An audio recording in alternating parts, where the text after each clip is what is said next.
Remember your people, remember your children, remember your promise, oh God. It's not talking about that God forgot you.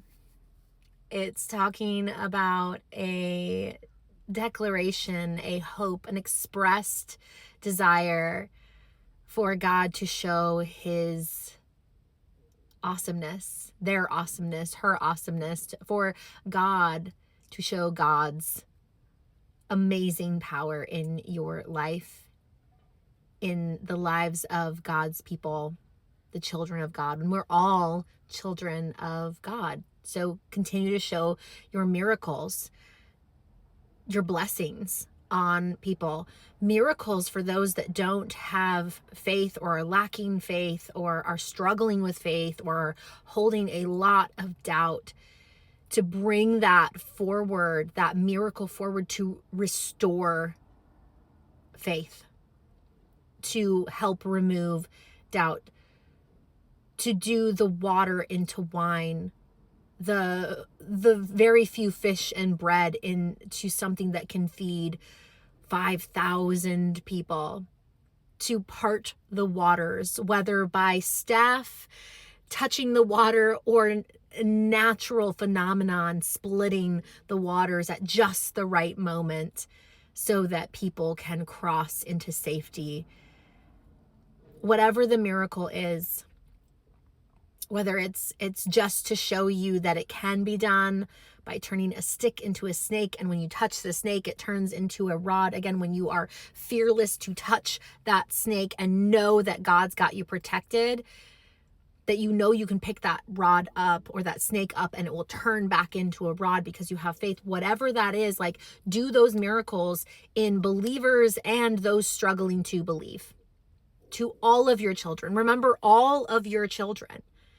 And that is the beautiful thing about the Most High Creator. Whether you think that that is just such a religious construct to speak that way or not, like, I believe in the energy of the universe, and the universe is my God. So whatever that energy is, whatever that creator energy is, that initial spark, whatever the momentum of all of the cycles and the changes are, that is what I call Adonai. That is what I call Yahweh. That is what I call the one infinite creator. That is my God. And my God doesn't have a gender, even though I was raised to say he. And I still speak that way sometimes because that is my comfort.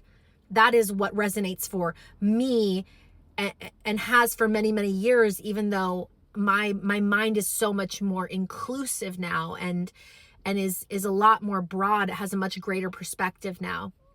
But when we're talking about remember your people, remember your children, remember your promises, it means bring those promises forward, bring your people forward, bring your children forward. God, help us. Help us. It's a way of asking for help. Remember me, God. Not that you are forgotten, but remember me because you are able to. Because you can, because I know you will. I just got out of a sermon and it was so beautiful. The pastor, Reverend Dr. Greg Bolt, at Salem First Presbyterian Church, he had the most beautiful thing to say about somewhere where he went to observe. He went to go observe. He went to go observe an event down at the Capitol this week that had a lot of children.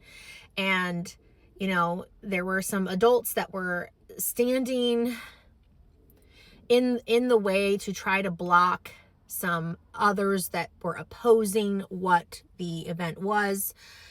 They were building a human wall, and he went to just observe. And you know what?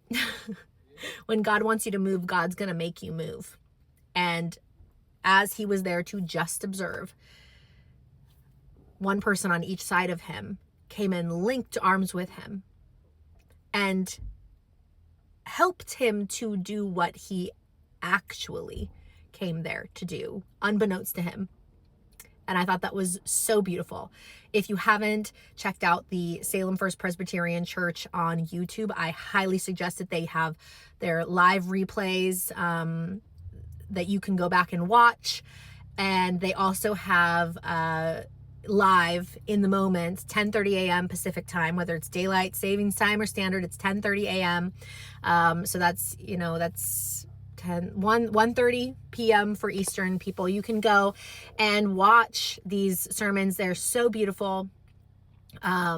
You can follow along in the chat. If you do, let me know, and I will chat with you during the service. I'll put it on mute, so it's not playing out in the service. But I'll sit there and I'll chat with you, and I'll make commentary on it, and we can chat back and forth as we're watching, as if you're, right next to me, and we're able to look at each other and be like, oh, that was good. We can chat about it. So I'm gonna link them here, both the pastor, Greg Bolt, and also the church, because it has been the most inclusive experience.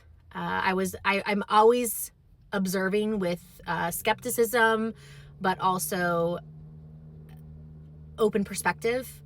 When I attend this church, I always have questions about things, because I have had a lot of, I guess I would call it, if we're going to put a label on it, religious trauma. Like many of us that are walking our faith journey, we've had a lot of institutions and people that have treated us less than the way that we were meant to be treated. And this church is a fully inclusive church.